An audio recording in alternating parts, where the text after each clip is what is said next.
Yeay. Oh jamaah. Yeay. Alhamdulillah. Langsung aja yuk masuk ke segmen Tanya Dong Ustadz. Kami semua tanya dong Ustadz.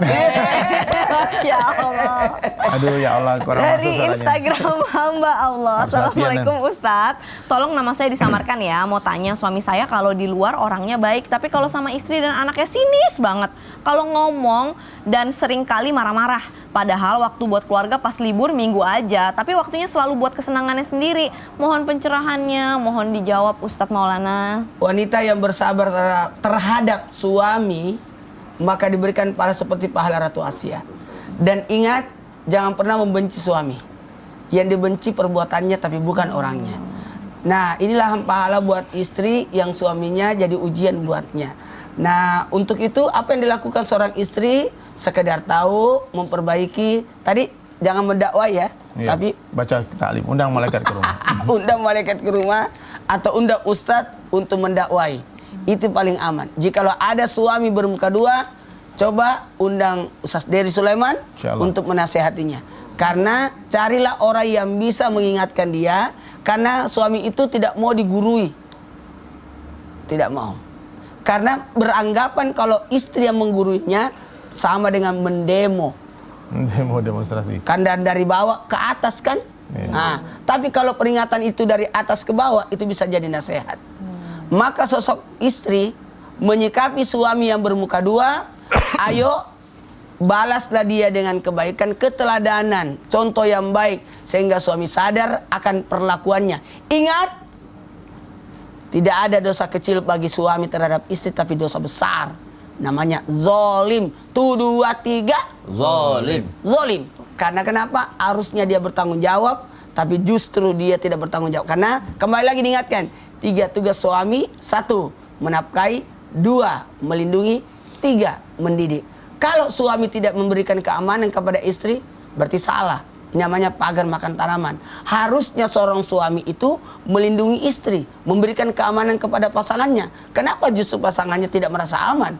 Karena ternyata suaminya yang membuat fitnah, suaminya melakukan kesalahan, lebih nyaman di luar daripada di rumah. Ini rumah tangga yang sakit, bukan sakinah tapi sakitnya. Sakitnya. Jadi harus bikin rumah itu senyaman mungkin. Senyaman mungkin. Suami betah di rumah. Ya, karena rumah tangga yang bahagia itu suami nyenyak tidur, istri tersenyum, anak tertawa riang. Amin, insya Allah. Jangan terbalik, suami susah tidur, istri cemberut, anak nangis. Aduh, naudzubillah min dzalik. Jazakallah khair Ustadz Maulana. Aduh, saya kabarin Ustadz nanti insya Allah Ustadz dapat istri yang terbaik dari Allah. Amin, ya Allah, amin. Loh kan aku doain guruku, boleh dong. Jangan dibocorin dulu dong. Oh, bukan dibocorkan, doain yang terbaik. Kan Allah pasti yang terbaik. Amin, insya Allah. Tunggu undangannya guys.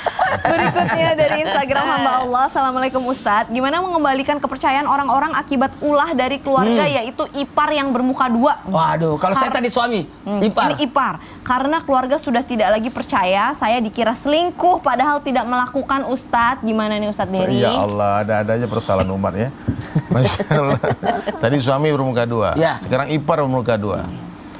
Jadi inilah kesalahan kita kadang-kadang ya, di rumah tangga ini terlalu banyak orang ikut campur, terlalu banyak orang-orang yang yang ikut masuk dalam urusan rumah tangga kita.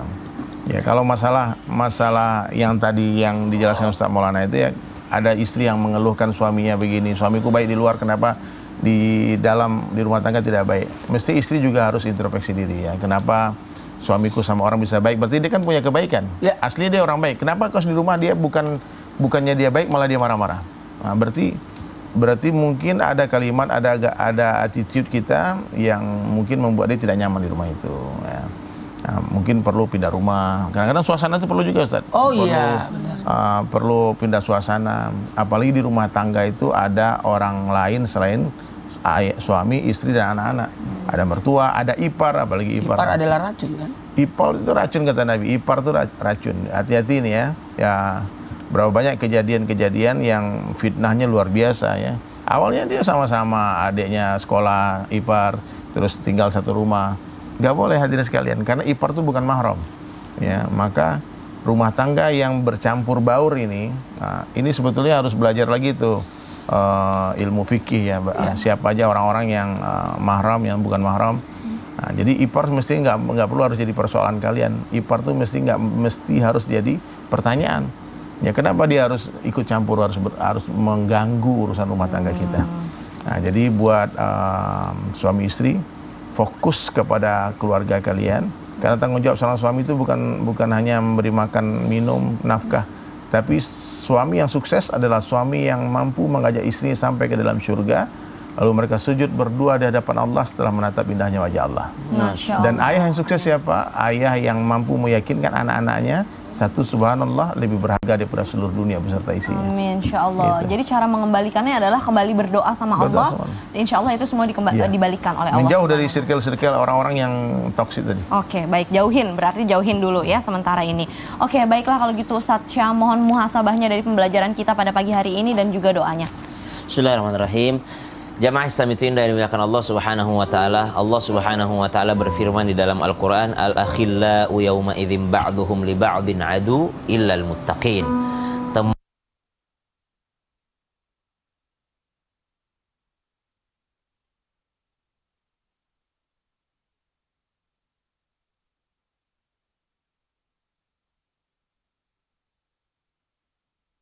Kecuali orang-orang yang bertakwa. Berarti pilih teman itu karena takwanya.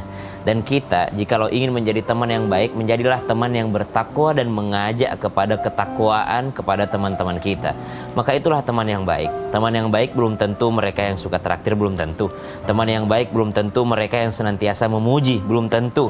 Mungkin saja di depan manis, bisa saja di belakang dia jadi sinis. Subhanallah. Lebih baik mereka yang menjadi sahabat sejati yang menunjukkan keburukan kita di hadapan kita dengan cara yang baik, supaya kita tidak terjerumus ke dalam keburukan yang lebih dalam lagi.